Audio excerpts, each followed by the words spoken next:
اعوذ باللہ السمیع العلیم من الشیطان الرجیم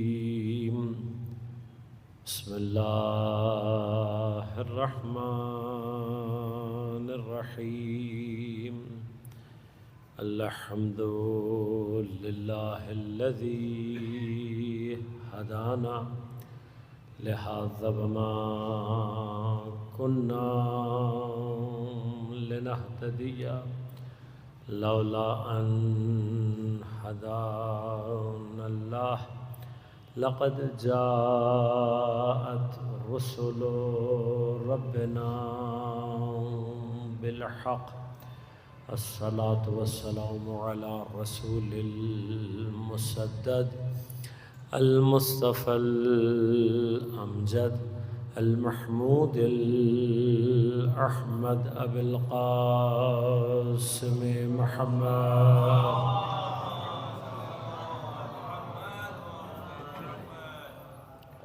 والصلاة والسلام على أسد الله الغالب غالب على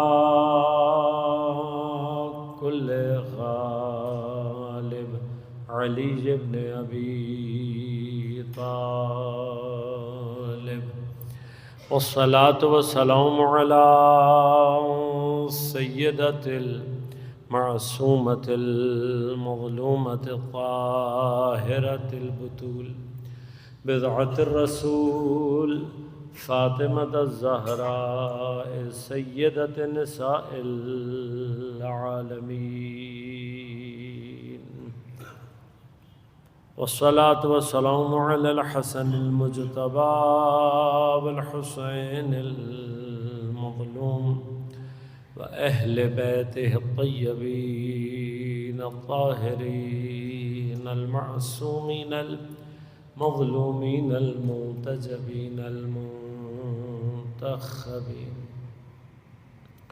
لا سيما بقية الله في الأراضين روحي وأرواح العالمين لتراب مقدمه الفدا ولعنة الله على أعدائهم أجمعين أما بعد قال الله تعالى في كتابه الكريم بسم الله الرحمن الرحيم إنا أعطيناك الكوثر فصل لربك وانحر إن شانئك هو الأبتر صلوات پڑھیں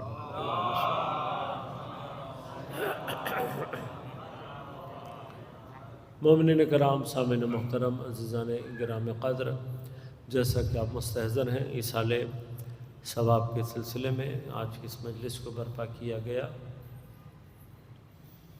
اور یہ ایام مصادف ہیں ایام شہادت مظلومان حضرت زہرا سلام اللہ علیہا سے۔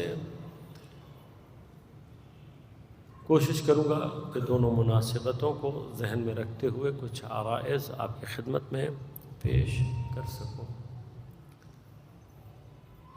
پروردگار عالم نے تمام سلسلہ معصومین علیہم السلام معصومین علیہم السلام انبیاء اور ائمہ ہوں یا تمام سیدۃ النساء خواتین، اس لیے کہ ہمارا عقیدہ یہ ہے کہ جس طرح سے انبیاء معصوم ہیں، ائمہ معصوم ہیں، اسی طرح سے تمام معصومین کی والدائیں بھی معصوم ہوا کریں۔ اس بات کے اوپر خاص طور پر جو دلیل ناظر ہے وہ بعض زیارات کے خاص طور پر اشارے کہ جہاں اسلاب طاہرہ کی بات کی گئی ہے وہیں پر بھی ارحام مطہرہ کا بھی تذکرہ ملتا ہے۔ جس طرح سے صلب طاہر ذات کے اندر طہارت کے لیے، طہارت مطلقہ کے لیے عصمت چاہتا ہے، اسی طرح سے رحم مطہرہ بھی طہارت مطلقہ کے لیے ظرفیت عصمت چاہتا ہے۔ بس اگر صلب طاہر ہے تو معصوم ہے، اور رحم اگر مطہرہ ہے تو بھی معصوم۔ ظرفیت عصمت کے اندر طہارت مطلقہ کہ جس کا نتیجہ اگر مرد ہوگا تو صلب طاہر، اور اگر خاتون ہوگی تو رحم مطہر۔ لہذا یہ سارے کا سارا سلسلہ پروردگار عالم نے ان میں دیگر تمام معصومین علیہم الصلاۃ والسلام اکثریت اور اغلب پروردگار عالم کے اسماء و صفات ظاہریہ کے مظہر اور تجلی کرنے والے۔ ایک واحد ذات گرامی حضرت زہرا سلام اللہ علیہا ایسی ہے، اللہم صلی اللہ، کہ جس کو اللہ تبارک و تعالی نے مخصوص رکھا ہے اپنے اسماء اور صفات کے سری کیفیات کے ساتھ۔ یعنی تمام معصومین علیہ الصلوۃ والسلام اللہ کے اسماء و صفات ظاہریہ کے مظہر ہیں۔ واحد ذات گرامی حضرت زہرا اللہ تبارک و تعالی کے اسماء و صفات کی جو سری جہت ہے، یا وہ اسماء و صفات کے جو سر و اسرار رکھتے ہیں، ان کی تجلی، ان کا مظہر ذات گرامی حضرت زہرا۔ لہذا آپ غور کیجیے گا، یہ جو اسماء و صفات الہیہ کے اندر کیفیت ہے، لہذا حضرت زہرا چونکہ اسرار کی تجلی ہے، لہذا ایک ایسی ذات گرامی ہے کہ جو تمام اطراف سے سر ہی سر ہے اور اسرار الہیہ کی حامل۔ واحد ذات ہے کہ جس کی ولادت سے لے کر شہادت اور آج تک ذات گرامی اسرار میں چھپی۔ ولادت اور حیات و شہادت کے علاوہ تمام القابات حضرت زہرا سر لیے۔ کوئی لقب جناب سیدہ سلام اللہ علیہ کا سر سے خالی نہیں، لہٰذا تقریباً کسی کے لیے نہیں ہے۔ اس طرح کے الفاظ جیسے جناب زہرا کے لیے ملتے ہیں کہ فرمایا کیا ہیں، ام و ابیہا۔ اب عام طور پر معنی کر کے سرسری گزر جانا یقیناً اس مقام و مرتبے کو انسان تک نہیں پہنچاتا، لیکن ایک دفعہ کبھی بیٹھ کر سوچئے گا، ام ابیہا یعنی اپنے ہی باپ کی ماں۔ خب لفظ کے اندر سے نہیں ہو سکتا، ٹیکنیکلی کوئی بیٹی اپنے باپ کی ماں نہیں ہو سکتی، لیکن اگر جناب سیدہ کے لیے زبان عصمت سے یہی لفظ استعمال ہوا ہے تو ایک ظاہری توجیہ جو ہم الفاظ کے ذریعے سے کر لیتے ہیں وہ ایک معنی ہے، لیکن خود لفظ کو اگر کھولنے کے لیے بیٹھیں گے کہ یہ کیسے ہو سکتا ہے کہ کوئی بیٹی اپنے ہی باپ کی ماں ہو، تو جب آپ اس سر کو کھولنے کی کوشش کریں گے تب جناب حضرت زہرا سلام اللہ علیہ کی ذات سے متعلق بعض مراتب اور مقامات ایسے ہیں کہ جو انسان کے سامنے۔ دیکھیے پروردگار عالم نے اس جہان مادہ، یہ جو مٹیریل ورلڈ ہے جس کو دنیا کہا جاتا ہے، دنیا کو دنیا کیوں کہا جاتا ہے؟ اس لیے کہ یہ لفظ دنوو، اس کا جو اصل مادہ ہے دنوو ہے۔ دنوو پستی کو کہتے ہیں۔ ہمارے ہاں اردو میں اس لفظ سے نزدیک ترین جو مشتق سب سے زیادہ اردو میں استعمال ہوتا ہے وہ ہے لفظ ادنا۔ اب ادنا کا معنی عام طور پر ہمارے ہاں کس معنی میں استعمال کیا جاتا ہے؟ کسی چیز کی پستی کو، کم حیثیت کو بیان کرنے کے لیے لفظ ادنا استعمال ہوتا ہے۔ یہ جس مادہ سے ادنا ہے اسی مادے سے دنیا ہے، یعنی کہ تمام عوالم جتنے بھی عالمین ہیں ان عالمین میں جو سب سے پست ترین عالم ہے وہ عالم دنیا ہے، عالم مادہ ہے۔ لہٰذا کیا حیثیت ہے صاحب؟ اصلاً اس کی پستی کے لیے صرف یہی ایک جہت کافی ہے کہ اس کے اندر کیپیسٹی ہی نہیں ہے بہت ساری ازداد کو ایک ہی وقت میں اپنے آپ سے ظاہر کرنے کے لیے، نہیں کر سکتے۔ عالم تضاد ہے، عالم تنازع ہے۔ کیوں ہے اس میں عالم تضاد و تنازع؟ اس لیے کہ اس جہان مادہ کے اندر یہ ٹائم اینڈ اسپیس کانسٹرینٹ میں ہے، جس کی وجہ سے یہ کبھی بھی ازداد کو ظہور نہیں دے سکتے۔ البتہ بعض ایسے مقامات بھی ہیں کہ جہاں پر ازداد کا ایک ساتھ تمام جہات میں جمع ہو جانا جز خالق یکتا کسی اور ذات کے لیے ممکن ہی نہیں ہے۔ بس کائنات میں صرف خالق احدیت باری تعالی واحد ذات وہ ہے کہ جو ہر جہت سے ایک ہی وقت میں ظاہر بھی ہے، باطن بھی ہے، اول بھی ہے، آخر بھی ہے۔ یہ کیفیت اصلاً مخلوقات میں کبھی بھی تمام معنی کے ساتھ پیدا نہیں ہو سکتی۔ مخلوق کی کیپیسٹی خالق کے البتہ اس کے درجے کے اعتبار سے اس کے لیے ممکن ہے، لیکن ایک پست مادے پست جہان کے اندر یہ کیپیسٹی اور بھی زیادہ ضعیف اور حقیر ہو جاتی ہے۔ بس دنیا کے اندر صلاحیت نہیں ہے، عالم مادہ میں یہ کیپیسٹی نہیں پائی جاتی۔ لیکن اس عالم کے پست ہونے کے باوجود بھی جو بھی اس کے نقائص اور عیوب ہیں، یہ ذات پروردگار کا کمال مطلق کا ایک ظہور ہے کہ عالم کے پست ہونے کے باوجود بھی اس کی بھی ہر شے اپنی جگہ خدا کی کسی نہ کسی اسم و صفت کی تجلی ہے۔ لہذا چونکہ خدا کے اسماء و صفات لامحدود ہیں، لہذا اس کائنات میں آپ کو کوئی چیز بھی ایسی نہیں ملے گی کہ جو اپنے صفات و کمالات کے اعتبار سے کسی اور چیز جیسی ہو۔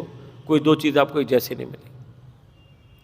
اور کس قدر تنوع، یعنی اس سے ہی اگر انسان اپنے خالق کی اسماء و صفات کے لامحدود ہونے کو درک کرنا چاہے تو اب آ کر آپ دیکھیں بالکل مادے کی بھی جو سب سے کم ترین حالت اور صورت ہے وہ کیا ہے؟ مثلا ابھی تک جو انسان دریافت کر سکا وہ ایٹامک لیول ہے۔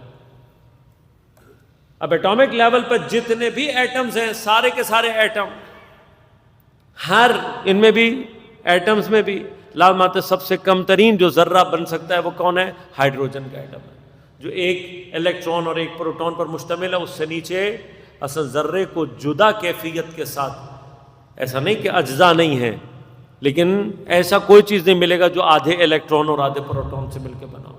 ایسی کوئی چیز نہیں ہے جو صرف الیکٹران سے بنی ہو یا صرف پروٹون سے مل کے بنی ہو، کوئی چیز نہیں۔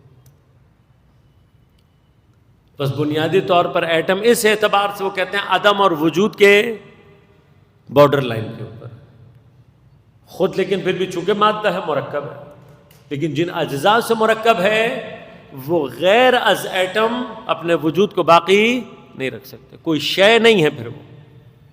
لیکن یہیں سے اگر آپ سلسلہ کو شروع کریں تو ہائیڈروجن کے اندر جو صفات اور کمالات ہیں، جس کو پراپرٹیز کہتے ہیں، وہ آپ کو کسی اور شے میں نہیں ملیں گے۔ ایک الیکٹران پروٹون بڑھا دیں، ہیلیم بن جائے گا۔ ہیلیم کی جو پراپرٹیز ہیں وہ صرف اسی سے مخصوص ہے، کسی اور شے میں نہیں ہے۔ اب آپ جیسے جیسے نمبر آف الیکٹران اور پروٹون بڑھاتے جائیں گے، ایلیمنٹ تبدیل ہوتا جائے گا۔ ہر ایلیمنٹ کی جو صفات اور پراپرٹیز ہیں وہ کسی اور میں نہیں ملے گی۔ اب یہ جہاں تک نمبر آپ نے دریافت کر لیا ہے، ابھی تو بڑی کائنات بھری پڑی ہے، پتہ نہیں کون کون سے ایلیمنٹس اور کیا کیا دریافت ہونا باقی۔ یہ صرف ابھی اس دنیا کے اندر سے، دنیا سے بھی ابھی ہمارے یہاں مراد کیا ہے؟ ارتھ، زمین کے اوپر آپ نے دریافت کیا۔ زمین سے باہر کیا ہے کسی کو کچھ ابھی تک پتہ نہیں ہے، لیکن اس کو بھی چھوڑ دیں۔ ایٹامک لیول سے اٹھ کر مالیکولر لیول پر آئیں گے، ایلیمنٹ سے خارج ہو کر کمپاؤنڈز میں آئیں گے۔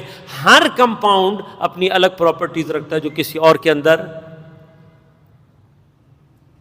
لہذا H2O پانی بنتا ہے، اس H2O کے اندر جو صفات ہے وہ H3O کے اندر، H3O بھی ہارڈ واٹر ہے، لیکن ہارڈ واٹر کے اندر جو پراپرٹیز ہیں وہ H2O میں، اور جو H2O میں وہ H3 میں۔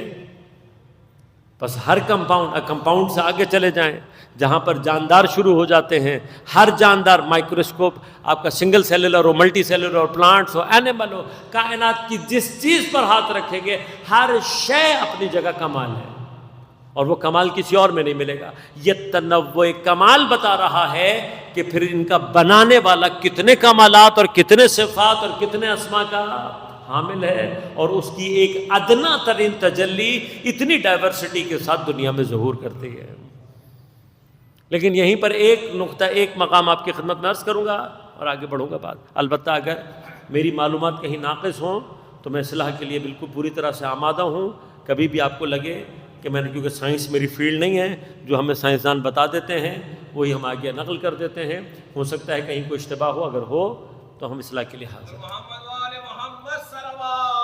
اللہم صلی اللہ علیہ.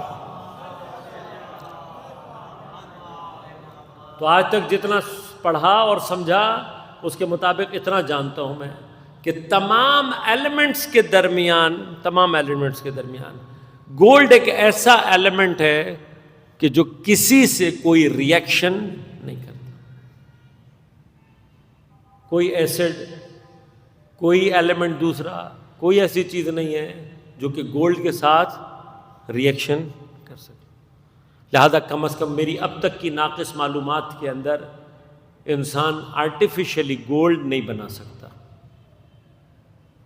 آپ آرٹیفیشلی ڈائمنڈ بنا سکتے ہیں لیکن آرٹیفیشلی گولڈ نہیں بنا سکتے. اب ایک سائنسدانوں کی بھی ایک پوری تاریخ ہے، خاص طور پہ کیمسٹری کی دنیا کے اندر، کہ جہاں پر بہت سارے لوگوں نے کوشش کی کہ ہم کوئی ایسا فارمولہ، کوئی ایسی چیز ایجاد کر لیں جس کے نتیجے میں ہم سونا بنا سکیں.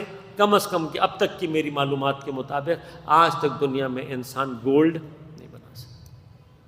اب غور کیجیے گا، ان تمام اشیاء کے درمیان میں عالم مادہ کی اور انسان کی طبیعت کو سامنے رکھتے ہوئے، مثلا اگر ایک سوال، جیسا میں نے ابھی آپ سے کہا کہ اللہ تبارک و تعالیٰ کے اسماء و صفات سریہ کی تجلی جناب سیدہ، تو ایک سوال یہ بھی پیدا ہو سکتا ہے کہ خدا نے سر کو اصل قرار کیوں دیا؟ اور سر ابھی میں اس مرحلے میں نہیں ہوں، انشاءاللہ کبھی اور موقع ملے گا تو تفصیل سے بھی عرض کروں گا. باطن اور ہوتا ہے، خفا اور مرحلہ ہے. باطن ہر وہ چیز، خفا ہے اس چیز کو کہتے ہیں کہ جو آپ کے ظاہر کے مقابلے پر، یعنی ہم ادراکات کے مقابلے پر ہو، جو ادراک میں نہ آ سکتی ہو اسے خفا کہتے ہیں. لیکن باطن ظاہر کے مقابلے پر ہے. اب یہ ضروری نہیں ہوتا کہ باطن بھی مخفی ہو، یہ ضروری نہیں ہوتا. میں صرف یہ فرق سمجھانے کی کوشش کر رہا ہوں آپ کو کہ باطن کوئی اور معنی ہے. کسی بھی چیز کا خفی ہونا ادراکات کے مقابلے پر ہے. ہمیں دیوار کے پیچھے نظر نہیں آ رہا، اس طرف کیا ہے؟ خفا. آواز سنائی نہیں دے رہی، یہ کیا ہے؟ خفا. لیکن ایک چیز ہے کہ جو کہلاتی ہے سر. سر کا تعلق شے کی اپنی ذات سے ہوتی ہے، ریلیٹیو نہیں ہے کہ باطن اور ظاہر کی طرح سے ہو.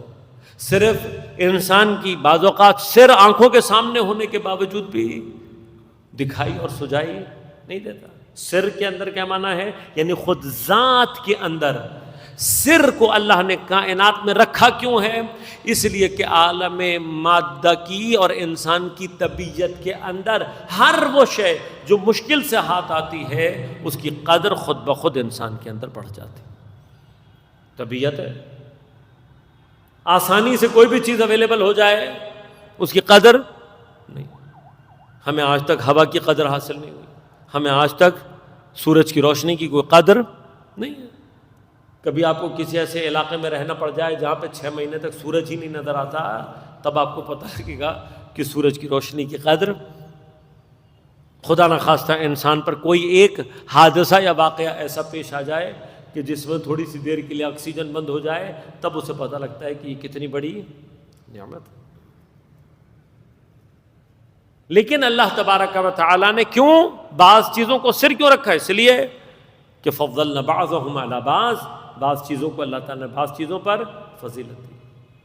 اب یہ فضیلتیں ذات کے اندر کمالات ہونا ایک مرحلہ، اور دوسرا ان کا کمیاب ہو کر کیفیت سر میں چلے جانا، یہ دونوں جہاں مل جائیں وہاں پر شے خود بخود قابل قدر بنتی چلی جاتی. لہذا خود کسی بھی شے کی ویلیو، اس کی ارزش اور اس کی قدر اور اس کے سری ہونے میں نوعاً لازمہ پایا جاتا ہے۔ یعنی اگر کسی شے کی قدر کو بڑھانا ہے تو جتنی وہ پراسرار ہوتی چلی جاتی ہے، جتنی اس کی کیفیت سر شدید ہوتی چلی جاتی ہے، اس کی قدر اتنی ہی زیادہ بڑھتی چلی جاتی۔ اگر آپ کے ذہن میں قدر اور سر کے درمیان میں یہ رابطہ میں پہنچانے میں کامیاب ہو چکا ہوں تو پھر یہاں سے وما ادراک ما لیلۃ القدر کے معنی کو درک کرنا آسان ہو جاتا ہے۔ اور پھر لیلۃ القدر کا معنی کیا ہے کہ جس کے لیے خدا کہہ رہا ہے وما ادراک، تمہیں کیا پتا قدر کیا، یعنی ایسی قدر ہے جس کو عام ادراک سے حاصل نہیں کیا جا سکتا، یعنی ارزش اور ویلیو اور قدر اس کی کیا ہے، اگر بڑھی ہوئی ہے تو کس کیفیت کے ساتھ ہے، سر کی۔ اور سر جہاں جس ذات میں آ جائے، میں نے عرض کیا، پھر وہ آسانی سے قابل دسترس نہیں ہوگا۔ مثلا اگر آپ ادب میں بات کریں گے تو ادب کے اندر جو ہمارے ہاں پہیلی کے لفظ سے ایک لفظ استعمال کیا جاتا ہے، پہیلی بنیادی طور پر کیا ہے، پہیلی چیز سامنے ہی ہوتی ہے آپ کے، لیکن الفاظ کے پیچ و خم میں اس طریقے سے شے کو پوشیدہ کیا جاتا ہے کہ جب تک آپ اپنی عقل کو زحمت میں نہیں ڈالیں گے اور ان لطائف کی طرف متوجہ نہیں ہوں گے، اس سر کو کبھی بھی حاصل۔ لہذا انسان کے انٹلیکچول لیول کو ہی چیک کرنے کے لیے کہ آیا یہ اپنے ذہن کو، اپنی عقل کو استعمال کر کے لطائف کی طرف متوجہ ہونے کی صلاحیت رکھتا ہے یا نہیں، ایک ذریعہ کیا ہے کہ آپ چیزوں کو پراسرار طریقے سے بیان کرنا شروع کریں۔ اب اسرار جتنا شدید ہوتا چلا جائے گا، میں نے عرض کیا، قدر اتنا ہی۔ لہذا کسی بھی پزل کو سالو کرنا جتنا ٹیکنیکلی مشکل ہوتا چلا جاتا ہے، ٹیکنیکلی ہی اس کی قدر اتنی ہی زیادہ بڑھتی چلی۔ یہ رابطہ ہے۔ اب اللہ تبارک و تعالیٰ نے بعض چیزوں کی ذات میں کمالات کو رکھا ہے اور بعض چیزوں کی، اور کہیں اللہ تعالیٰ نے ان چیزوں کو جمع کیا ہے۔ خود جو میں نے ابھی سونے کا تذکرہ کیا، سونے کے اللہ کے اندر اللہ نے دونوں چیزیں، ایک تو کمیاب ہے، آرٹیفیشلی بن نہیں سکتا، پھر اپنی فضیلت اس کی کیا ہے، ایک بڑی فضیلت اس کی یہ ہے کہ کسی بھی چیز سے ریئیکشن نہیں کرتا۔ اب یہ الگ بات ہے کہ ہم نے سونے کی اس کیفیت کو کہ جو اس کی فضیلت ہے اپنے لیے زینت اور آرائش کے لیے زیادہ اہمیت دی ہے، اور یہ بھی انسان کی طبیعت ہے، اور یہ طبیعت بہت ساری جگہوں پہ ظہور کرتی ہے کہ بجائے ہم ٹیکنیکلی اس شے کے حقیقی فوائد اور اس کے اندر جو پراپرٹیز ہیں اس سے فائدہ اٹھانے کے، اس چیز کی قدر کو کہاں استعمال کر رہے ہیں، اپنی ظاہری زینت کے لیے۔ مثلا میں نے اگر سونے کا کچھ پہنا ہوا ہے تو یہ بتائیے کہ یہ سونے کا پہن لینا میرے اندر کیا کمال پیدا کر دے گا، لیکن اسی سونے کو اگر میں کسی علمی دنیا کے اندر کسی ایسی جگہ استعمال کروں تو یقیناً ایک ہنر اور ایک فائدہ۔ لیکن اب غور کیجیے گا، سونے کے اندر جو یہ اللہ تعالیٰ نے کمالات رکھے ہوئے ہیں، بالآخر انہی چیزوں کے اندر اللہ نے ہمارے لیے بھی آیات رکھی ہیں، اس قوم کے لیے جو کہ فکر کرنے والی ہے۔ اب اتنے ایلیمنٹ کے درمیان میں اللہ نے سونے کے ساتھ یہ کیوں رکھا؟ ایک تو میں نے عرض کیا قدر بھی کم ہے، ہم بنا بھی نہیں سکتے آرٹیفیشلی، ریئیکشن بھی نہیں کرتا، تو کچھ نہ کچھ تو اسرار ہے نا اس کے اندر بھی جو اللہ ہمیں متوجہ کرنا چاہتا ہے۔ لہذا غور کیجیے گا کہ سونا چونکہ کسی چیز سے ریئیکشن نہیں کرتا، کوئی بھی ایسڈ، کوئی بھی ایسی چیز اس کے اندر نفوذ پیدا نہیں کرتی، لہذا جتنا طاقتور ایسڈ ہوتا چلا جائے گا، جب سونے کے مقابلے پر آئے گا تو باعث بنے گا خود سونے کی پاکیزگی اور طہارت اور اس کی خالص ہونے کو بڑھانے میں۔ کیوں؟ جتنا طاقتور ایسڈ ہوگا، اگر آپ نے کسی نے سونے کے ساتھ کچھ ملایا ہوا ہے، ہر چیز سونے سے الگ ہوتی جائے گی، لیکن چونکہ سونا کسی بھی چیز سے ریئیکشن نہیں کرتا تو کیا ہوتا ہے، جتنا طاقتور آپ اس کے ساتھ ریئیکشنز کروائیں گے چیزوں کے، اتنا نتیجے میں خود سونا ابھر کر سامنے آتا چلا جاتا ہے۔ لہذا آپ غور کیجئے گا، یہ لفظ استعمال کر، سونا خالص کب ہوگا؟ اس وقت خالص ہوگا کہ جب سامنے والا آپ کو سونا دے اور اس کے بعد یہ کہ جو مرضی اس کے ساتھ کرنا ہے، جو ریئیکشن کر دو، اس کا ایک معمولی سا گرام بھی کم نہیں ہوگا۔ کیوں؟ اس کے اندر کوئی ناخالصی نہیں ہے۔ لیکن اب آپ سونے کی اپنی کیفیت کو ذہن میں رکھیے، ایک ایسا مادہ، ایک ایسا ایلیمنٹ ہے، تمام ایلیمنٹس کے درمیان یہ واحد ایسا ہے کہ جو کسی کے ساتھ ریئیکشن نہیں کرتا. چونکہ ریئیکشن نہیں کرتا تو اگر اپنی اصل حالت میں ہوں تو خالص رہے گا. جتنا سخت اس کے سامنے آپ ریئیکشن اور کوئی ایلیمنٹ، کوئی کمپاؤنڈ یا کوئی اور چیز لے کر آئیں گے، ایسڈ وغیرہ لے کر آئیں گے، اتنا اس کی پاکیزگی اور خالصی ابھر کر سامنے چلی آتی جائے گی، خود بخود ظہور پیدا کرے گی.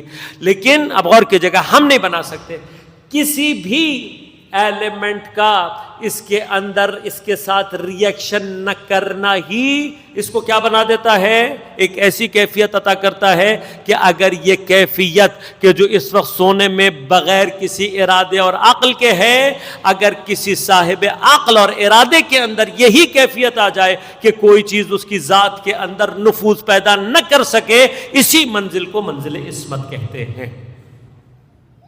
لہذا معصوم کیا ہے؟ اگر معصوم کو سمجھنا چاہیں، جیسے ایلیمنٹس کے درمیان میں اللہ نے سونا رکھا ہوا ہے، اسی طرح سے صاحبان عقل و فہم و ارادے کے درمیان میں اللہ نے معصوم کو رکھا ہوا ہے کہ شیطان اور اس کا کوئی حربہ ان کے اندر نفوذ پیدا نہیں کر سکتا.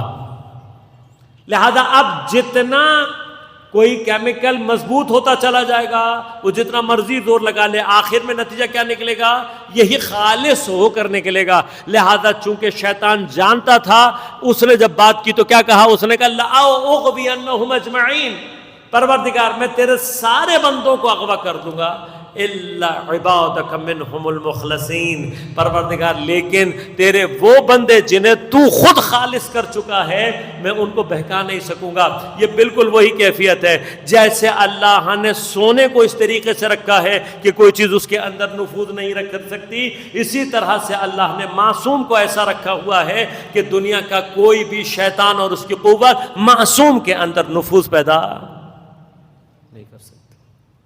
لہذا اب اگر آپ سے کوئی پوچھے کہ معصوم اور غیر معصوم میں کتنا فرق ہے، تو ایک آسان جواب اتنا ہے، باقی تمام دھاتوں اور سونے میں جتنا فرق ہے اتنا ہی فرق معصوم اور غیر معصوم. اب کیا فائدہ ہوتا ہے؟ آپ نے غور کیا ہوگا کہ اگر سونے کے اندر یہ کمالات ہیں تو کہیں تو کام آتے ہوں گے، وہ کہاں کام آتے ہیں؟ اب آپ دیکھیے گا جتنا سوفسٹیکیٹڈ آپ کا الیکٹریکل ڈیوائس ہو، اس کے اندر عام طور پر سونے کو استعمال کیا جاتا ہے. کہاں استعمال کیا جاتا ہے؟ کہ جہاں پر بنانے والا یہ چاہتا ہو کہ میں اپنے سرکٹس کے درمیان میں ایک ایسا کنیکٹر لگاؤں کہ جو ہر طرح کے آسیب سے محفوظ رہے، کوئی کیمیکل اس کو توڑ نہ سکے، کوئی ریئیکشن اس کو خراب نہ کر سکے، تو اس کے لیے بہترین آپشن کیا ہے کہ وہ سرکٹ کے اندر گولڈ کو استعمال کرے. اگر گولڈ استعمال ہوا ہوگا، کنڈکٹر بھی آپ جانتے ہیں دھات ہے، کنڈکٹر بھی ہے، تو پھر کیا ہوگا؟ اس کا ہونا سب سے بڑا فائدہ کیا ہوگا کہ جس جگہ پر بھی استعمال کوئی کیمیکل کنیکٹیوٹی خراب نہیں کر سکتا، کوئی اور ریئیکشن لازمت ہے. جب یہ ریئیکشن ہی نہیں کرے گا کسی چیز سے تو کبھی بھی کنیکٹیوٹی ختم نہیں ہوگی. تمہاری عقل میں یہ بات آ رہی ہے کہ جہاں پر تم بعض اجزاء کے درمیان میں کنیکٹیوٹی رکھنا چاہتے ہو تو تم ایسے ایلیمنٹ کو استعمال کر رہے ہو کہ جس کے اندر خرابی پیدا نہ ہو سکے. تو جب خدا نے اپنے اور اپنے بندوں کے درمیان میں کنیکشن کو ایجاد کرنا چاہا تو اس نے معصوم کو اسی لیے درمیان میں رکھا کہ یہ وہ ایلیمنٹ ہے کہ جس کے اندر کوئی خرابی کبھی پیدا ہو ہی نہیں سکتی. لہذا معصوم کا ہونا ہمارے اور خدا کے درمیان میں کیوں ضروری ہے؟ اس لیے کہ معصوم اس کنیکٹر کا نام ہے. لہذا غور کیجئے گا، پروردگار عالم پیغمبر کو اسی لیے متوجہ کر کے کہہ رہا ہے، اے حبیب ان سے کہو، کیا کہو؟ انا بشر مثلکم، میں تمہارے جیسا بشر تو دکھائی دیتا ہوں لیکن میرے اور تمہارے درمیان میں فرق کیا ہے؟ یوحا الیہ، میرے اوپر وحی آتی ہے. یعنی وہ جو وحی کا ارتباط تمہارے اور خدا کے درمیان میں ہونا ہے وہ میری ذات سے ہونا ہے. بس اس لیے یاد رکھیے گا، جب ہم خدا سے رابطے میں معصوم کے محتاج ہیں تو اگر اس رابطے میں ذرا سی خرابی آ جائے تو نتیجہ کیا نکلے گا؟ لازمت ہے اگر سگنل کہیں ڈسٹرپٹ ہو رہے ہوں تو کیا نتیجہ نکلتا ہے؟ گاڑی کہیں منگائی ہوتی ہے، پہنچ کہیں جاتی ہے. لہذا اسی طرح سے اگر اللہ اور بندے کے درمیان جو رابطے کا کام دے رہا ہے اگر اس کے اندر خرابی پیدا ہو جائے تو خدا تک پہنچنے کی بجائے انسان خدا نہ خواستہ کہیں اور پہنچ جائے گا.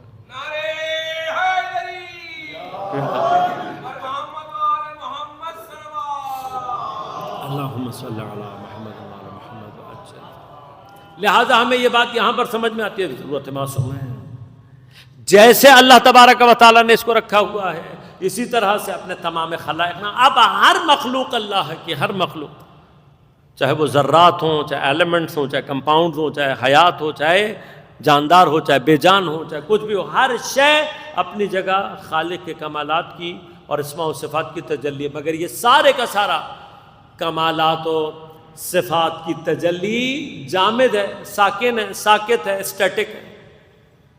وہ جس کو اللہ نے اپنے اسماء و صفات کی ڈائنامک قسم کی تجلی قرار دیا، وہ ذات ہے انسان، جو کمال کو صرف ایک جگہ نہیں رکھتا بلکہ کیا کرتا ہے، اس کو ترقی بھی دیتا ہے۔ اور ایک مرحلے میں اللہ کو چاہیے وہ تجلی یا وہ ذوات یا وہ افراد یا وہ مخلوقات کہ جو ایک ہی وقت میں پروردگار کی اسماء و صفات کی تجلی کامل بن سکیں، وہ معصومین علیہ الصلوۃ والسلام۔ لیکن ایک طبقہ وہ کہ جو جمیع اسماء و صفات کو متجلی کر سکیں اپنے اندر، اس کے لیے اگر اللہ نے کسی کا انتخاب کیا تو وہ ذوات مقدس ہے، محمد و آل محمد علیہ الصلوۃ والسلام۔ لہذا حضرات محمد و آل محمد علیہ الصلوۃ والسلام، ان کے درمیان اب ان کی تعداد کیوں زیادہ ہے؟ اس لیے میں نے عرض کیا کہ پروردگار ہی صرف خالق ہے کہ جو اپنی احدیت کو برقرار رکھتے ہوئے تمام ابعاد کے اندر جمیع صفات کو، چاہے ان کے اندر ظاہری طور پر مجھ جیسی مخلوق کے لیے تضاد ظاہری نظر آ رہا ہو، خالق کے لیے وہ معنی نہیں رکھتے۔ لیکن جیسے ہی مخلوقات کے مرحلے میں آتے ہیں، بعض جگہوں پہ مخلوق متحمل نہیں ہوتے، لیکن ان کے درمیان میں بھی اللہ نے جس ذات کو اپنے سر کے لیے انتخاب کیا، وہ ذات گرامی حضرت سیدہ سلام اللہ علیہ۔ میں نے عرض کیا حضرت کی ولادت سے لے کر شہادت تک ہر لقب بی بی کا، کبھی آپ جا کر زیارت کے پہلے الفاظ یا ممتحنۃ امتحنک اللہ الذی خلقک قبل ان یخلقک فوجدک لمن امتحنک صابرا۔ سو الفاظ کا ترجمہ پڑھ لے، آدمی حیران پریشان رہتا ہے کہ کہہ کیا رہا ہے پر معصوم، ہم سے کیا کہہ رہا ہے، کس بی بی کے بارے میں؟ اے وہ کہ جس کا امتحان لیا گیا۔ کس نے لیا؟ الذی خلقک، جس نے تیرا امتحان، جس نے تجھے خلق کیا اسی نے تیرا امتحان لیا۔ اور پھر کیا ہوا؟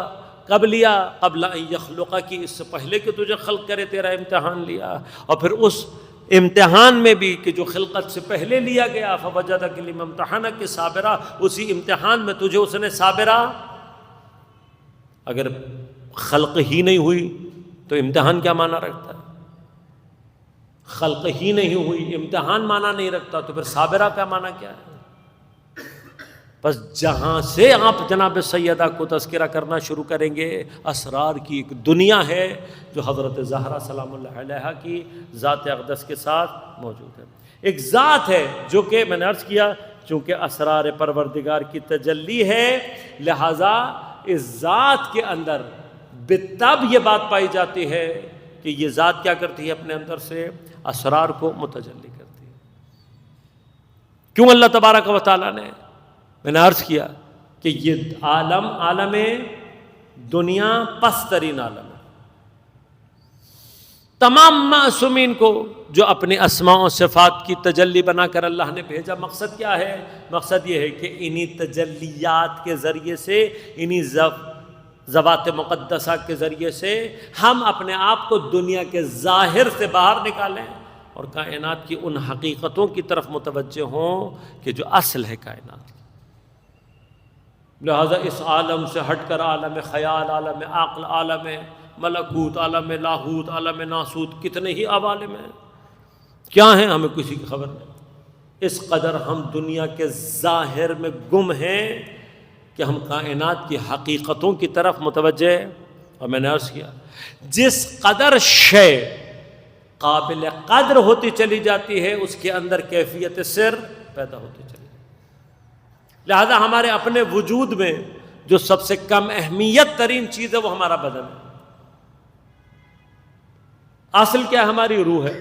ہماری روح کے لیے بدن صرف ایک سواری کی مانند ہے، ایک ٹول کی مانند ہے۔ اصل حقیقت کون ہے؟ ہماری روح۔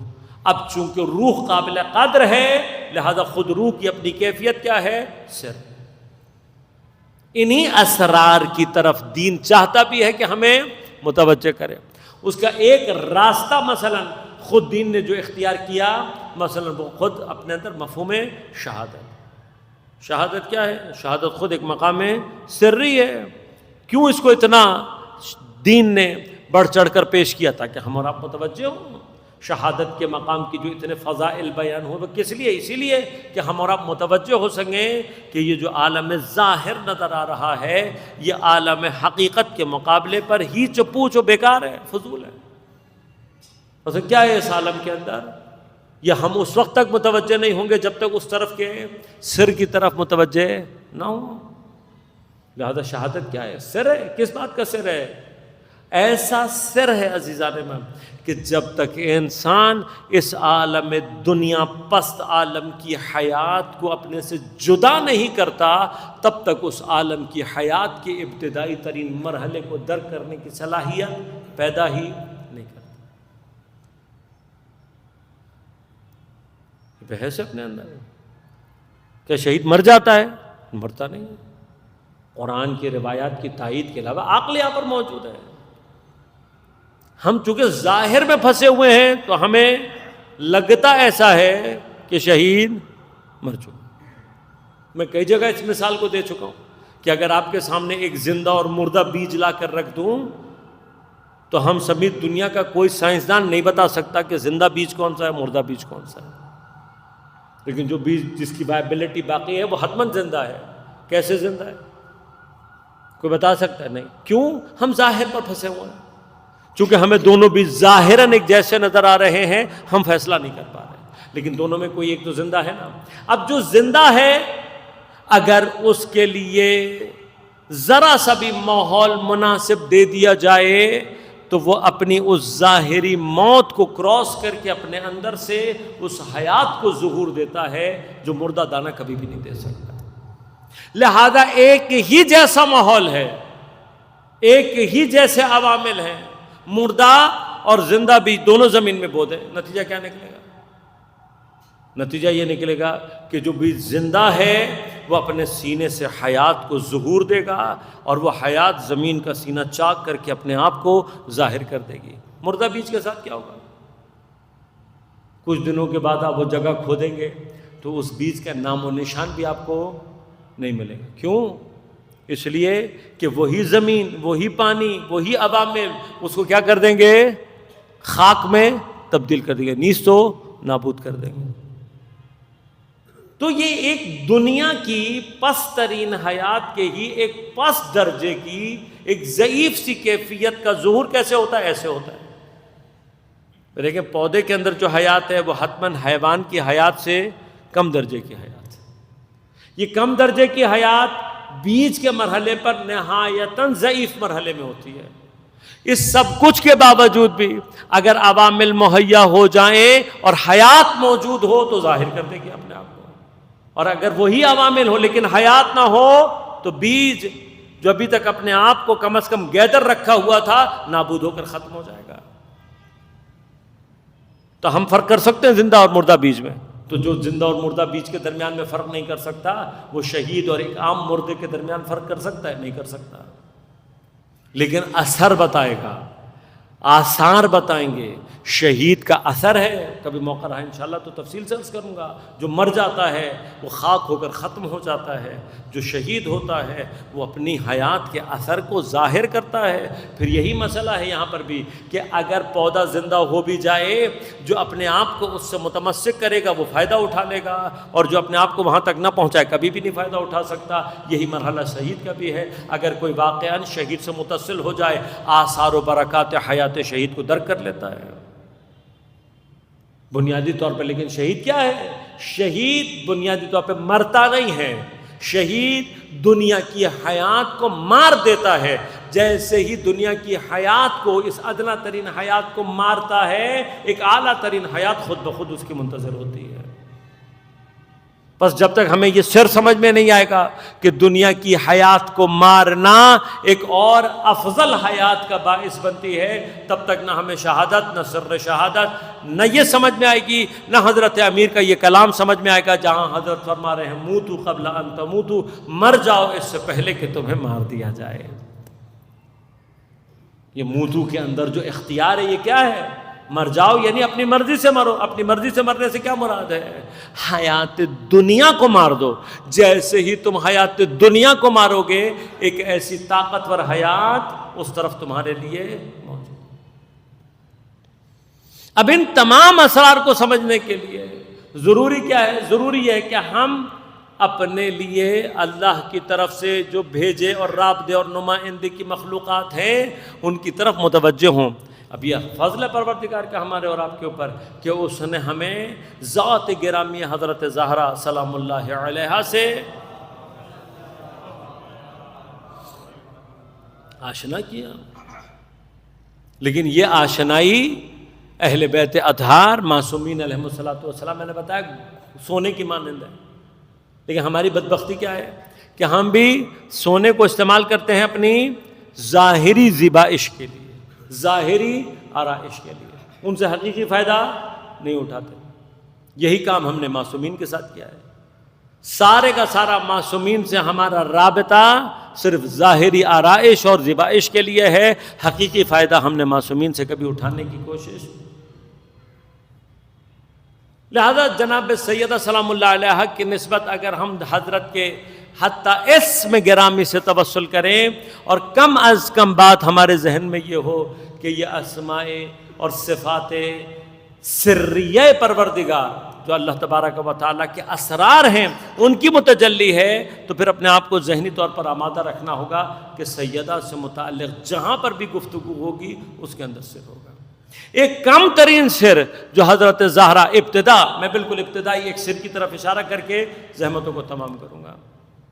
پوری حیات جس کی سر سے معمور ہے، ابتدائی ترین سر جس کو تمام علماء نے بیان بھی کیا اور تقریباً مسلمانوں میں بال اتفاق ہے۔ ہر نور معصوم کو اللہ تبارک و تعالیٰ نے صلب حضرت آدم علیہ السلام میں قرار دیا، سوائے نور مبارک حضرت سیدہ سلام اللہ علیہ۔ یہ نور اللہ نے اپنی کیفیت سر کی وجہ سے کہاں رکھا؟ سدرۃ المنتہا پر، آسمان و عرش الہی پر محفوظ۔ کب تک محفوظ رہا؟ اس وقت تک محفوظ رہا جب تک زمین پر نور خاتم الانبیاء نے لباس بشریت کو اختیار کر کے اپنے آپ کو ظہور نہیں دی۔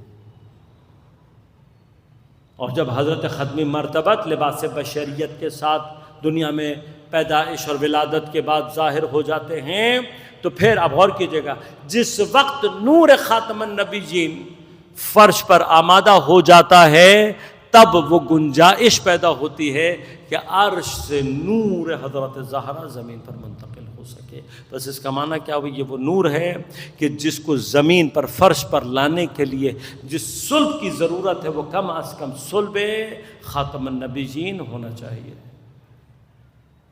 اور پھر کیسے آئے گا اس کے لیے، یعنی ایک سر معراج کیا ہے؟ خود معراج کا ایک سر یہ ہے کہ حبیب کو بلایا ہے تاکہ یہ نور زمین پر پہنچایا جا سکے۔ لہذا حضرت معراج سے واپسی میں اس نور کو اپنے ساتھ لے کر آئے۔ اب غور کیجئے گا، پھر یہی نور منتقل ہو رہا ہے رحم مطہر حضرت خدیجۃ الکبریٰ سلام اللہ علیہا میں۔ اب اگر ہمیں یہاں تک یہ بات سمجھ میں آ جائے کہ اس نور کو عرش سے فرش پر لانے کے لیے صلب خاتم النبیین درکار ہے، تو پھر صلب خاتم النبیین سے اگلے مرحلے میں جس رحم میں یہ جا رہا ہے اس رحم کی طہارت اور عصمت کا کم از کم معیار خاتم النبیین کے صلب کے برابر ہونا چاہیے۔ لہٰذا پیغمبر اکرم صلی اللہ علیہ وآلہ وسلم نے اپنی حیات طیبہ کے اندر جناب خدیجۃ الکبریٰ کے ہوتے ہوئے کسی اور ازدواج کو نہ کر کے کائنات کو یہ پیغام دیا ہے کہ زمین پر اگر خاتم النبیین کا کوئی کف ہو سکتا ہے سیدۃ النساء خواتین میں تو وہ سوائے جناب حضرت خدیجہ سلام اللہ علیہا کے کوئی اور ذات۔ لہذا تمام جتنے بھی حضرت زہرا سلام اللہ علیہا کے القابات ہیں، حضرت کے جتنے بھی فضائل ہیں، یاد رکھیے گا تمام فضائل، تمام جتنے بھی یہ مقامات ہیں سب کے پیچھے سر ہے۔ اگر ہم کیفیت سری کی طرف متوجہ نہیں ہوں گے کبھی بھی ہمیں سیدہ سلام اللہ علیہا کی حتیٰ حیات کے وہ گوشے جو ہمارے لیے بہت عام بھی ہیں کبھی بھی ہماری سمجھ میں نہیں ہے۔ لہذا ایک عام، بالکل عام ہے ہمارے اور آپ کی زندگی میں. ہم تو پلے بڑے ہی اسی بی بی کی کہانی کے ساتھ ہیں. ساری زندگی ہم نے اپنی ہر مشکل کے لیے اسی ذکر جناب سیدہ سلام اللہ علیہ سے توسل کیا. البتہ میں اس کے سابقے اور لاحقے کی کوئی گارنٹی نہیں دے رہا، نہ میں سنارن کی کوئی گارنٹی دے سکتا ہوں اور نہ بعد والے واقعات. ان سے ان کے حوالے سے کوئی گفتگو نہیں ہے. صرف بی بی کی کہانی میں یہودی کی بیٹی کی شادی کا واقعہ، اس لیے کہ یہ کتب میں ذکر کیا گیا. باقی نہ میں سرانر کو جانتا ہوں نہ آگے کے حالات اور واقعات، ان کی کوئی بات نہیں کر رہا. یہ جو واقعہ خود جناب سیدہ سلام اللہ علیہ کا. اب ہم اس سے بحث نہیں کر رہے کہ یہودی کی انٹینشن کیا تھی کیا نہیں تھی، لیکن آیا خلوص نیت کے ساتھ. ہیں افراد ہمارے پاس ایسے کہ جو خاندان نبوت کے احترام کو ملحوظ خاطر رکھتے ہیں. اور خود جناب سیدہ کی کیفیت کیا ہے محض نہیں ہے، لیکن جانتی ہیں بی بی کہ دنیا ظاہر بین ہے. اور پھر یہودی چونکہ کاروباری اعتبار سے معروف ہیں، یقیناً جب ان کی گھر کی شادی میں جائیں گی تو وہاں ایک کیفیت ایسی ہوگی. خدا چاہتا ہے کہ اسرار ذات گرامی حضرت زہرا کو تجلی دے. لہذا وہ جس کی رضا کے ساتھ خدا کی رضا ہے، چھوٹے چھوٹے الفاظ کے غور کیجیے گا. ایک طرف سے وہ آ کر جب حضرت امیر کے پاس جاتا ہے جناب رسول خدا، دونوں کیا کہتے ہیں؟ جناب سیدہ کو خود اختیار ہے. اس کا معنی کیا ہے؟ یہ اپنے اندر پورا ایک سر لیے ہوئے ہے. جب فاطمہ کے رضا میں خدا کی رضا ہے تو جو قدم بی بی اٹھائے گی وہ رسول کی رضا بھی ہوگی، حضرت امیر کی بھی. اس اعتبار سے جتنی جناب سیدہ کے پاس اختیار کی کیفیت ہے وہ وہی ہے جو پیغمبر اور حضرت امیر کی ہے. لیکن اس طرف جناب سیدہ سلام اللہ علیہ سیرت کا کس قدر یعنی اس مقام و مرتبے ہونے کے باوجود جب زوجہ کی حیثیت میں ہے تو حضرت امیر کی اجازت کے بغیر جانے کے لیے آمادہ نہیں ہے. ایک ایک مقام سر ہے. حضرت امیر نہیں آ رہے، پھر رسول آ رہے ہیں، اور رسول آ کر جب کہہ رہے ہیں تو کس کا معنی کیا ہے؟ کہ جہاں پر رسول آ جائیں، جہاں پر دین آ جائے، وہاں پر دین کی ولایت شوہر کی ولایت سے. یہ سارے نکات ہیں. جناب سیدہ جا رہی ہیں تو جانے کے بعد جب وہاں پہنچتی ہیں تو وہ خلعت، وہ لباس، وہ زیورات، وہ خوشبو جو حضرت کے وجود سے ظہور کرتی ہے، اس کی کیفیت کیا ہے یہ ہم اور آپ تصور نہیں کر سکتے کہ وہ نور کی اور خوشبو کی کیا کیفیت ہوگی کہ جو جمال عادی کے مقابلے پر. اسی لیے غور کیجیے گا یہ جو حضرت نے فرمایا کہ میری بیٹی حوراء الانسیہ ہے، تو کہیں تو زمین پر اس حوراء الانسیہ کی کیفیت حور کو ظہور دینے کی ضرورت تھی. یہ وہ مرحلہ ہے کہ جہاں پر اپنے زمانے کی بہترین آرائش و جمال کی ہوئی خواتین کے درمیان اس حوراء الانسیہ کی کیفیت حوریت نے ایک مرتبہ ذرا سی تجلی کی، غشی طاری ہو. یہ غشی کیا ہے؟ یا غور کیجیے گا اس غشی کا تعلق، اس غشی کو اگر سمجھنا ہے آپ کہیں گے کہاں سے لے کر آئے؟ میں غشی آپ کو دکھا دیتا ہوں، لیکن چونکہ جمال کی کیفیتوں میں فرق ہے لہذا اثر میں بھی فرق ہے. اس کی اگر مثال قرآن میں تلاش کرنی ہے تو جا کر دیکھنا جمال یوسف کے سامنے کیسے ہاتھوں کو قطع کرتے ہوئے احساس نہیں ہو رہا، لیکن وہاں کیوں عقل کے اوپر بے ہوشی طاری نہیں ہوئی؟ اس لیے کہ جمال یوسف ہے. یہاں جس کا جمال ظاہر ہو رہا ہے وہ جمال الہیہ کی سب سے طاقتور ترین تجلی ہے. یہ کم ترین اثر ہے. وہاں یوسف تمام جمال کے ساتھ ہے، یہاں سیدہ پھٹے ہوئے لباس میں جا رہی ہیں. تمام کے تمام اسرار ہیں، یہ اسرار ظہور کرتے ہیں. لہذا جناب سیدہ کی زندگی میں تمام مقامات جتنے بھی ہیں، جب تک ہم جناب سیدہ کے متعلق، اسی لیے فرمایا کہ ہماری جدہ کا نام فاطمہ اس لیے رکھا گیا کہ فاطمہ یعنی دور رکھنے کے پروردگار عالم نے حضرت زہرا کے مراتب کو عقل انسانی یعنی عام عقل انسانی سے جناب سیدہ کے مراتب کو دور رکھا ہے. اب جس بی بی کی حیات کی کیفیت اس قدر سری ہے تو یقیناً اس کی شہادت کے اندر بھی اسرار موجود. سب سے بڑا سر کیا ہے سیدہ؟ سب سے بڑا سر یہ ہے کہ جو مراتب میں ان مقامات پر ہے کہ معصوم کہہ رہے ہیں ہم ساری خلائق کے اوپر حجت ہے، وجدتنا فاطمہ حجت علینا. جناب سیدہ خود ہمیں جو حجتوں کے اوپر حجت ہو اور پھر اس کی قبر مطہر کا نشان معلوم نہ ہو یہ سر ہے.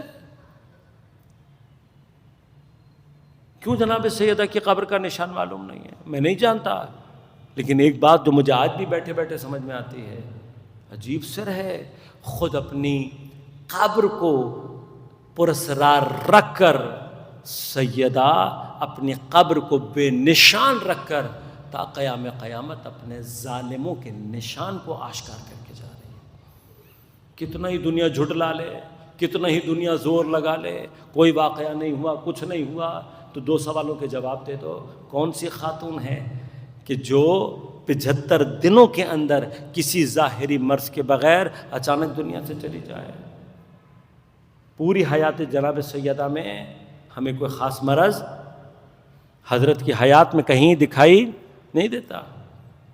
زیادہ سے زیادہ بھی عمر جو بیان ہوئی ہے تاریخ میں 28 سال سے زیادہ بیان نہیں ہوئی ہے. وہ بھی وہ ہیں کہ جو جناب سیدہ کی ولادت کو قبل از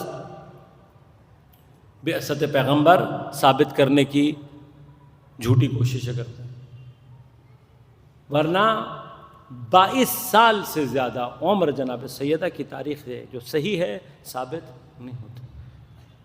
22 سالہ خاتون عین جوانی ہے، 75 سے 95 دنوں کے اندر کون سی بیماری ہے؟ پھر کیا وجوہات ہیں؟ ایک جناب حضرت زہرا کا سن، اور پھر اگر کوئی حادثہ نہیں ہوا، اگر کوئی مشکل نہیں تھی تو نشان قبر کہاں ہے؟ قبر کا نشان نہ ہونا بتا رہا ہے کہ سیدہ کی مظلومیت آج تک باقی ہے. قبر کا پراسرار ہونا بتا رہا ہے کہ سیدہ کس ظلم کا شکار رہی. کیوں آئی ہے دروازے پہ؟ عام سوال ہے، ہر بچے کے ذہن میں آ جاتا ہے. شبہات کی صورت میں لپیٹ کر حضرت امیر کے ہوتے ہوئے سیدہ دروازے پر کیسے آ سکتی ہیں؟ تم بتاؤ کہ معصوم کو کیا کرنا ہے؟ اپنی عقل سے معصوم کے عمل کو پرکھو نہیں، معصوم کے عمل سے اپنی عقل کے لیے روشنائی حاصل کرو. اگر سیدہ دروازے پر آئی تو عین حکمت ہے. کم ترین حکمت سیدہ کی دروازے پر آنے کی کیا ہے؟ اگر نہ آتی میدان میں سیدہ تو آج تک دنیا امامت پر تہمت لگا رہی ہوتی، ولایت پر تہمت لگا رہی ہوتی کہ یہ ساری جنگ سیاست تھی، یہ ساری جنگ کرسی کی تھی، یہ ساری جنگ اقتدار کی تھی. لیکن سیدہ کے وجود نے ان تمام تہمتوں کو دامن حضرت امیر سے ہمیشہ کے لیے صاف کر دیا. سیاسی اعتبار سے قبضہ ہو چکا ہے، سیاسی اعتبار سے وہ حق چھینا جا چکا ہے، سیاسی اعتبار سے حضرت کو گوشہ نشین کیا جا چکا ہے. ذات امیر سے بھی دشمنی نہیں ہے. اگر ذات سے بھی دشمنی ہوتی تو جہاں سیدہ درمیان میں آتی وہاں پیچھے پلٹ جاتے. ان کا پیچھے نہ پلٹنا بتا رہا ہے کہ حتیٰ ذات حضرت امیر سے بھی دشمنی نہیں ہے، چاہے وہ سیاست ہو، چاہے وہ کرسی ہو، چاہے وہ منصب ہو، چاہے وہ ذات حضرت امیر ہو. یہ سب بہانے قرار دیے جا رہے تھے اصل دین کو نابود کرنے کے لیے. لہٰذا جناب سیدہ کا وجود وہاں پر آ کر ظالموں کے اس عمل کو ظاہر کر رہا ہے کہ یہ میدان میں اترے تھے دین کو نابود کرنے کے لیے. اور جہاں دین کو نابود کرنے سے کے مقابلے پر حجت خدا کو ضرورت پڑے گی تو وہاں وہ میدان میں آئے گی. اور یہی عین مصلحت تھی سید الشہداء کی اپنے ساتھ جناب زینب اور دیگر خواتین کو لے جانے کی. لہذا تمام جتنی بھی خواتین ہیں ان کی مقاومت نے دشمن کو جو بدترین مظالم اور مصائب کرنے پر مجبور کیا، عین اس مرحلے میں نہ صرف ان کے کمالات ظہور کر رہے ہیں، ساتھ ہی ساتھ ظالموں کے چہرے پہ سے نقاب الٹتا جا رہا ہے.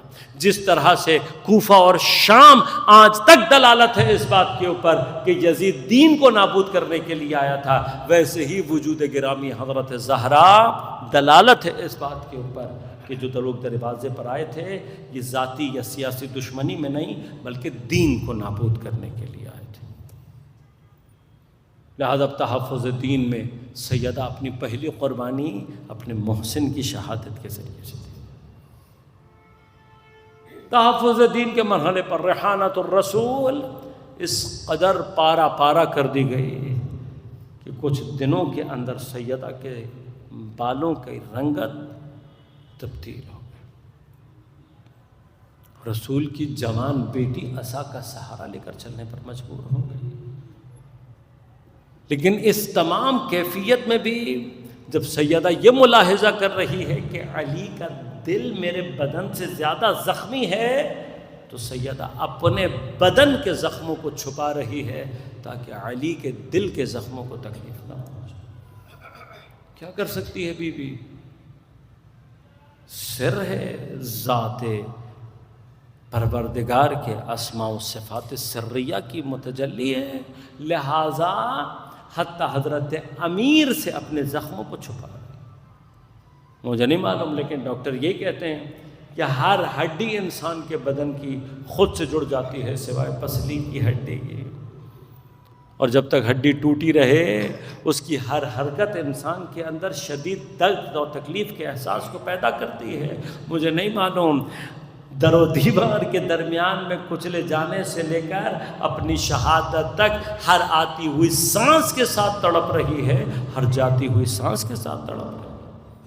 لہذا روایات کہتی ہیں کہ اس درد کی شدت کی وجہ سے حتی نماز میں بھی اپنے پہلو سے ہاتھ نہیں ہٹا سکتی، لیکن یہی سیدہ علی کے گھر میں آتے ہی اپنے پہلو پر سے ہاتھ اٹھا لیتی ہے کہ علی کو میری تکلیف کی احساس نہ ہو، اور اس قدر علی سے اپنے دردوں کو چھپا کر جا رہی ہے کہ جاتے جاتے بی بی نہیں چاہتی کہ علی کو ان تکلیفوں اور ان دردوں کا احساس ہو.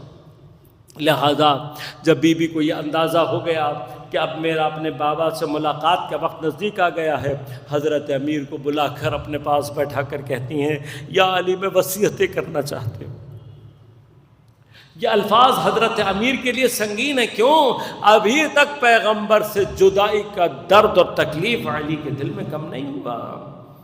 اتنا بڑا سہارا گیا ہے، اتنا بڑا فقدان ہے کہ حضرت امیر پیغمبر کی قبر پر کھڑے ہو کر یہ الفاظ کہہ رہے ہیں یا رسول اللہ، صبر جمیل ہے مگر آپ کے بارے میں نہیں، جزا اور فضا اور نالا و فریاد قبیح ہے الا علیک، لیکن آپ کے اوپر نہیں، برداشت نہیں ہے حدیث ہے.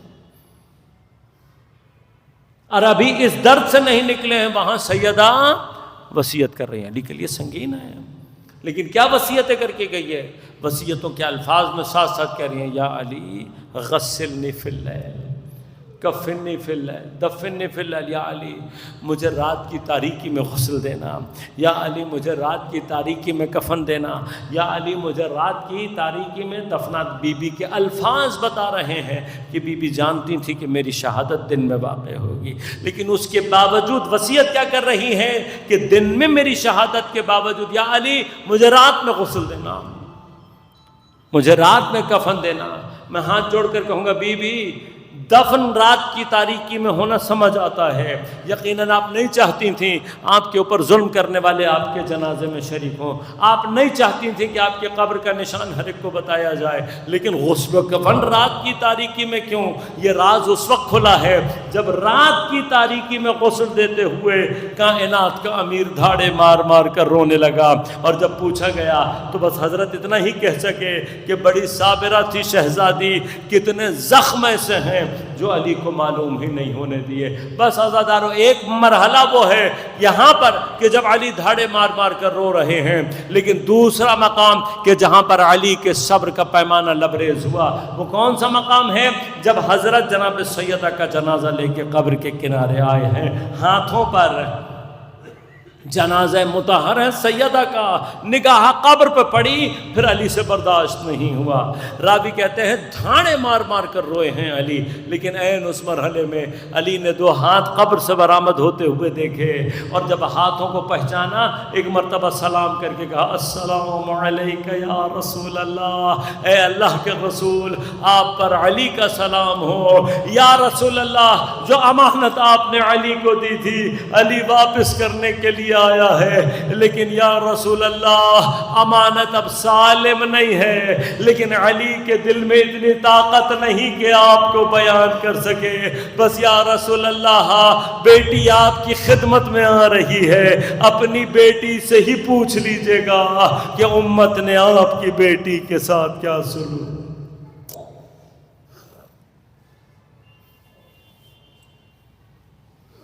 الا ولعنۃ اللہ علی القوم الظالمین وسيعلم الذين ظلموا أي منقلب ينقلبون بار الہ بحق زہرا و ابیہا و بعلہا و بنیہا ہمارے عبادات کو اپنی بارگاہ میں قبول و منظور فرما بحق زہرا و ابیہا و بعلہا و بنیہا منتقم زہرا، منتقم کربلا، منتقم اسیران کربلا، منتقم شہداء، امام زمان کے ظہور میں تعجیل فرما بار الہ بحق زہرا و ابیہا و بعلہا و بنیہا، تمام علماء مراجع ازام کی حفاظت فرما، تمام مؤمنین و مسلمین جہان دنیا میں جہاں جہاں آباد ہیں سب کو اپنے حفظ و امان میں رکھ، بالخصوص غزہ اور فلسطین کے مسلمانوں کو نصرت و کامیابی عنایت فرما بار الہ دین دشمن اہل بیت دشمن قوتوں کو، انسانیت دشمن قوتوں کو نیست و نابود فرما،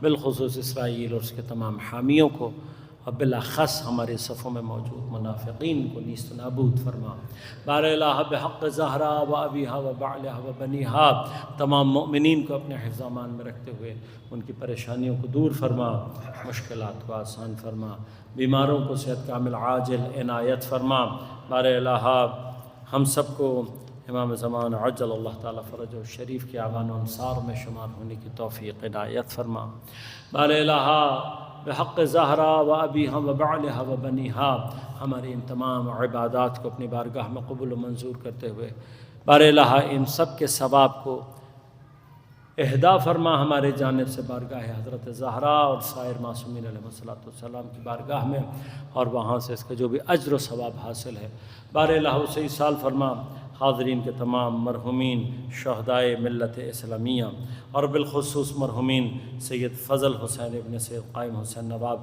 اور مرحومہ مغفورہ سیدہ کنیز فاطمہ بنت سید عالم حسین کی ارواح کو بار الہ ان تمام مرحومین کے گناہان کبیرہ و صغیرہ کو معاف فرما، بالخصوص ان دونوں مرحومین سید فضل حسین اور سیدہ کنیز فاطمہ کے گناہان کبیرہ و صغیرہ کو معاف فرما، ان تمام مرحومین اور بالخصوص جن کے اصال ثواب کے لیے اس مجلس کو برپا کیا گیا ان سب کو جوار حضرت سید الشہداء میں جگہ عنایت فرما، ان مرحومین کے لواحقین کو صبر عنایت فرما، ربنا تقبل منا انک انت السمیع العلیم برحمتک یا ارحم الراحمین۔